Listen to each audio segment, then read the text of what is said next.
नमस्कार दोस्तों, आज के इस उपदेश के जरिए मैं आपके साथ भगवत गीता का ज्ञान शेयर करने वाला हूँ, जो आपको सफलता प्राप्त करने में बहुत मददगार साबित होगा। दोस्तों, कृपया इस वीडियो को अंत तक देखें। सफलता प्राप्त करने का पहला सूत्र।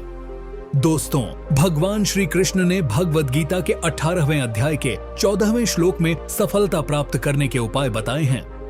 अधिष्ठानम तथा कर्ता करणम च पृथक विधम विविधाश्च पृथक चेष्टा दैवम चैवात्र पंचमम। दोस्तों, अधिष्ठानम तथा कर्ता में अधिष्ठानम का अर्थ है आधार, यानी आपका लक्ष्य स्पष्ट होना चाहिए, यानी क्या करना चाहिए, क्यों करना चाहिए और कैसे करना चाहिए। यह सब करने वाले व्यक्ति के मन में होना चाहिए, यानी आपके मन में होना चाहिए। मित्रों, करणम च पृथक विधम विविधाश्च पृथक चेष्टा का अर्थ है कि व्यक्ति को अपनी पांचों इंद्रियों और उसके पास उपलब्ध सभी साधनों का उपयोग करके विभिन्न प्रकार की कोशिश करनी होगी। दोस्तों, अंत में भगवान की कृपा होती है।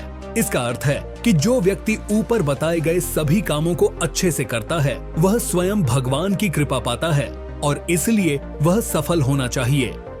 दोस्तों, आप भी अपने क्षेत्र में प्रसिद्ध होना चाहते हैं तो आपको दिए हुए बातों को ध्यान में अवश्य रखना चाहिए। दोस्तों, अब जानते हैं भगवत गीता में दिए गए अगले सफलता सूत्र के बारे में। सफलता प्राप्त करने का दूसरा सूत्र, तस्माद् असक्तः सततम कार्य कर्म समाचार असक्तो ह्याचरण कर्म परमाप्नोति पुरुष। ओहल्स। दोस्तों, श्री कृष्ण ने गीता के 3 अध्याय के 19वें श्लोक में कहा, व्यक्ति को अपने कार्य को करते वक्त अपने कार्य से मिलने वाले कर्म फल से आसक्त हुए बिना अपने कार्य को अपना कर्तव्य समझकर करना चाहिए, क्योंकि अनासक्त होकर कर्म करने से व्यक्ति को सफलता और ईश्वर की प्राप्ति मिलती है। मित्रों, हमें हर काम को करते समय अपना कर्तव्य समझकर करना चाहिए, बिना किसी कर्म फल से आसक्त होकर। दोस्तों, अब हम भगवत गीता में सफलता के अगले स्रोत के बारे में जानते हैं। सफलता प्राप्त करने का तीसरा सूत्र, कर्मण्य एवाधिकारस्ते मां फलेषु कदाचन मां कर्म फल हेतुर्भुर्मा ते संगोस्त्व कर्मणि। दोस्तों, भगवत गीता के 2 अध्याय के 47वें श्लोक में भगवान श्री कृष्ण कहते हैं कि हे अर्जुन, तुझे केवल अपना कर्तव्य करने का अधिकार है, किंतु कर्म के फलों के तुम अधिकारी नहीं हो, और न ही तुम अपने आप को अपने कर्मों के फलों का कारण मानो, और न ही तुम कर्म न करने में आसक्ति रखो।